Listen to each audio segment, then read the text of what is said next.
Yes, bwana, hii ni exclusive interview hapa kunako YouTube channel ya Nyundo TV. Kama nilivyoweza kukuambia, nimekita nanga hapa kunako kambi ya Doko. Moja kati ya familia ambayo inafanya vizuri sana kunako YouTube huko. Inasumbua kweli kweli, mitaa inafahamu vile ambavyo wao wanafanya, na kazi yao inaitwa Ashura Kiuno. Kama wewe ni mmoja kati ya watu ambao wanapenda tamthilia zenye mambo ya Kiswahili, mahusiano ya ovyo ovyo, nenda kaitazame. Mimi binafsi nimeshaangalia. Nimeshaona kila kitu ambacho kinapatikana kwenye tamthilia hiyo, na kushauri na wewe ukaitazame. Na kuahidi hutaweza kujuta.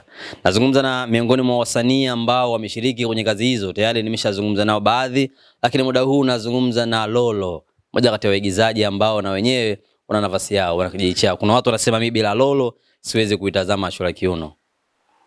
Mambo? Poa. Poa. Poa. Kama unakuja mnyonge hivi? Na kawaida. Mambo naenda je? Sawa, natamani nifahamu kitu kimoja.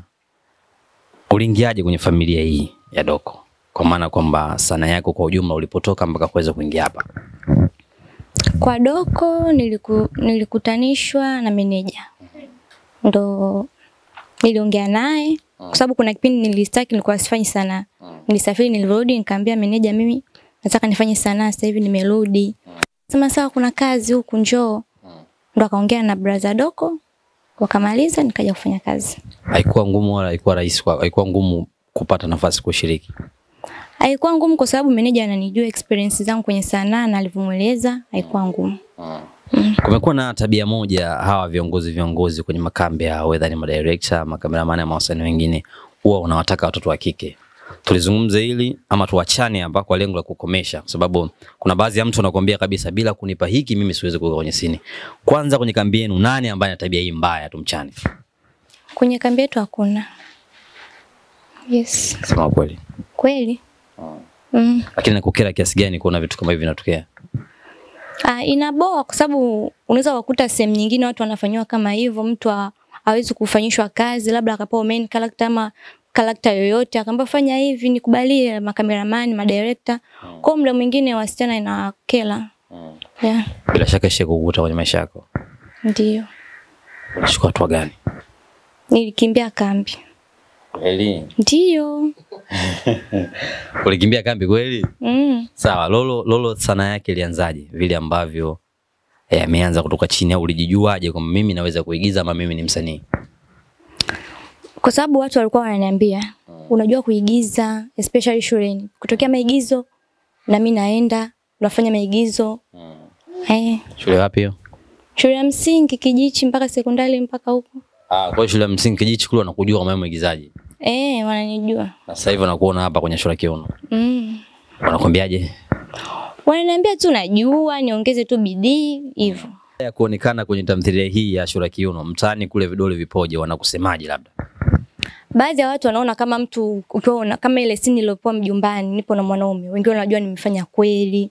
Kwao ambao yani wengine wanaona kama kweli, ambao wanajua sanaa kidogo wanatupa big up tu kubwa. Mimi nataka nianze mbele, nianze nyuma, au umenipeleka mbele. Tuje kwenye ile scene. Ilikuwa ni ngumu kiasi gani kuifanya ile kazi au ile scene? Haikuwa ngumu. Rahisi. Baada ya kufanya vile comment watu wakaja DM wakasema, wanakuambiaje?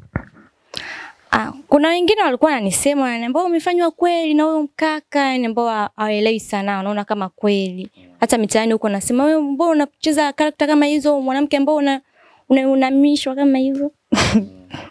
Kwa jumla lakini kazi ya Ashura Kiuno kwako imekuongezea nini sasa? Ashura Kiuno imenipa famous mkubwa sana. Yaani sometimes ukitembea hata sehemu hivi, kila mtu anakujua, hata kama watu wajui, wanakufurahia nini hivyo. Siku ya kwanza ile ambayo ulivyokuja kwenye Ashura Kiuno hapa, ulivyoambia bwana wewe unaingia kwenye kucheza kuwa dada yake na Doko, au kuwa na mtoto wa Ashura Kiuno mwenyewe, ulisi ni ngumu kiasi gani kuvaa uhusika huu ambao sasa hivi unao? Mimi sikuona ugumu kwa sababu msanii ni kiraka. Mimi nikiambiwa ni shoot na mtu yote, nitashoot kawaida. Hakuna ugumu, msanii ni kiraka, anacheza scene yote na mtu yote. Kwa simple. Ndio. Labda kwa watu ambao wamekuona kwa mara ya kwanza kwenye kazi hii ya Ashura Kiuno, wanatamani wamfahamu vizuri Lolo. Lolo ni mtoto wangapi kwenye familia yenu? Mtoto wa 3. Mtoto wa 3. Kuna watoto wangapi? 4. Nyumbani kuna mtu yote ambaye ni msanii ama wewe tu ndo Mungu amekuumba kuwa ni msanii? Ni mimi tu, hamna mwingine. Na kwa sababu wewe ni msanii, nyumbani, familia, mama, wanaonaje sana yako? Ni miongoni mwa watu ambao wapendwa watu waigize ama baraka zote amekupa?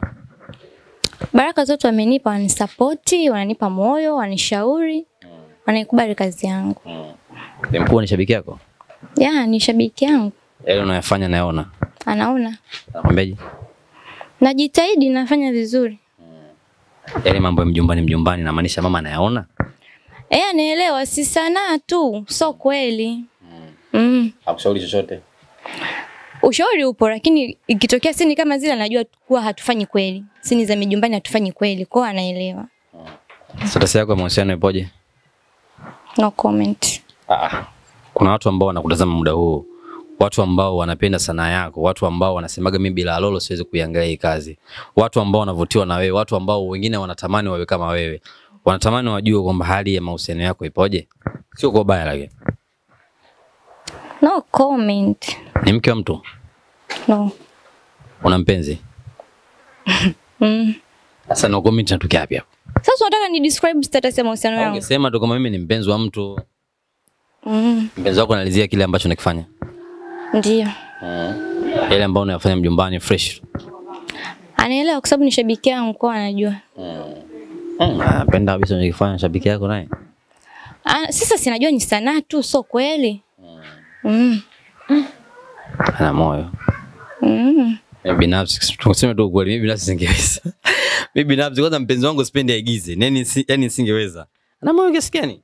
Sasa amenikuta kwenye sanaa, hawezi kunipangia mipango yake. Amenikuta kwenye sanaa, kwa hiyo inabidi ariziki na sanaa yangu. Lakini unampenda? Nampenda ndio. Kwa hiyo kitokea siku labda kuambia achana na masuala sanaa na hivi na hivi, fanya maisha wewe uweze kukubali hicho kitu. Siwezi. Sawa, kazi ya Shura Kiuno binafsi imekuongezea nini? Kazi ya Shura Kiuno imeniongezea famous, kwa unakuta connection watu baadhi wananitafuta. Especially kwenye makundi, maana nimepitia makundi mengi. Yeah. Wanatafuta nakwambia sasa. Wafanye kazi na mimi. Kuna watu ambao wakitazama yale ambao unayoigiza kwenye sanaa mule wanaona kama vile ni maisha yako hivi. Natamani nifahamu kuna watu ambao hujaga DM hivi labda wana mimi. Wanakuja DM kufanyaje? Mimi nataka nijuze unajua kufanyaje kwa sababu yale ambao unaigiza kuna baadhi ya watu wanaamini kwamba ni maisha yako. Kuna watu ambao wanakutafutaga kwa usumbufu, wanaume inamaanisha? Ndio. Wanakuambiaje? Wengine wanajua ni Mswahili kama nilivyokuwa kwenye movie vile, yani wananiletea Uswahili kama hivyo, lakini sipo hivyo. Comment ipi ambao unaikumbuka mara mwisho kuiangalia ukawa unacheka tu? Au DM ipi unaikumbuka? DM nyingi watu wananialika, wanasema tuna shughuli yetu njoo sasa mimi vigodoro. Ukafanya nini za ukachambe hapo? Ndio hivyo wananiambia niende huko. Afu sio Mswahili? By nature mimi sio Mswahili. Kwani wapi? Kwetu. Moshi. Sawa, hapa da unaishi maeneo gani? Chamazi.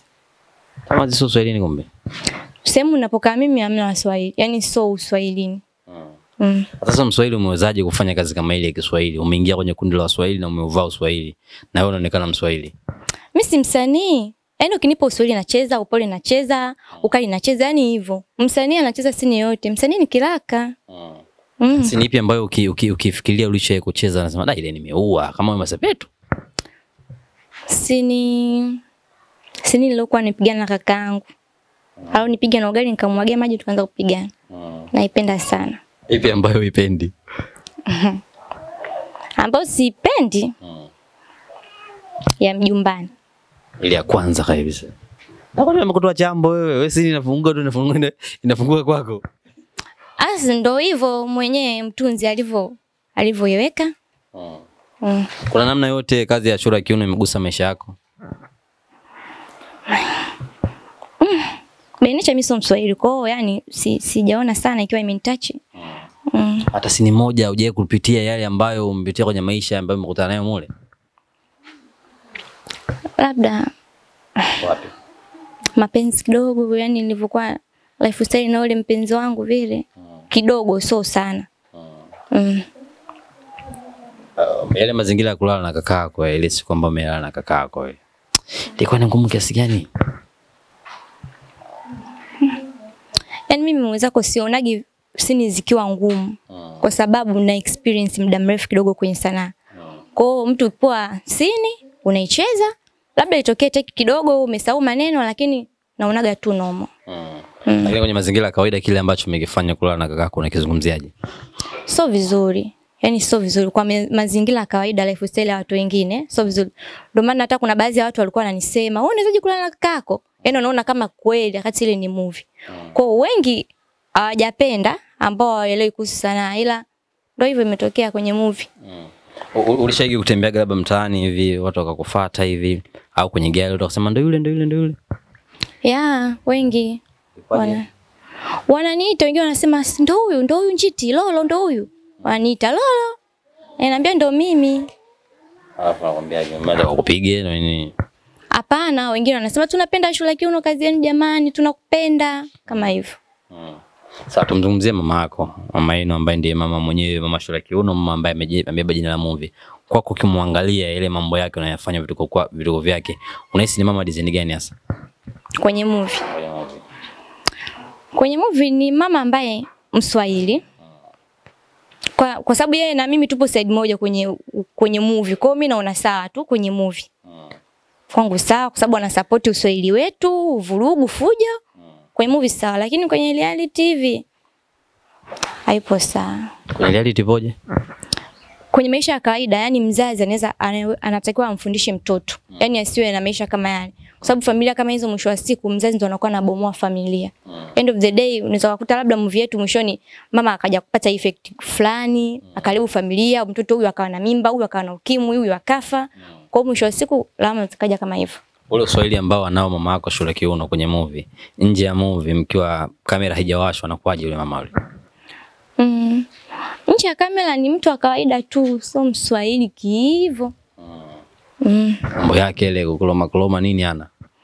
Ukimkosea anakusema, lakini mkiwa kwenye kawaida mnapiga story, anakufundisha kitu, basi. Sawa, basi zungumza chochote na mashabiki wako, watu ambao wanapenda Lolo ambacho anakifanya kila siku. Kwanza kabisa napenda mashabiki zangu, msituchoke, muendelee kutusupport kazi yetu ya Shura Kiuno, bado inaendelea. Nasema msimchoke, muendelee kusupport kazi yao. Anaitwa Lolo, ni dada wa Doko ama ni mtoto mmoja kati ya watoto wa mama ambaye ndiye Shura Kiuno. Ni miongoni mwa wasanii ambao wamefanya vizuri kuna kutamthilia hii ya Shura Kiuno. Nenda kaitazame kama bado hujaitazama, lakini kubwa zaidi hebu tuambie kwenye comment hapo vipi ambavyo unafurahishwa na uigizaji wake. Kama kuna namna ambavyo unakukwaza pia tuambie kwa nini unakuwazika naye. Wapi ambapo alikukela, atatafuta muda wake kwenye hii video atakuja kusoma hizi comment. Kama kuna namna ambavyo utahitajika badilike kupitia comment zako, Mungu anaweza kubadilika.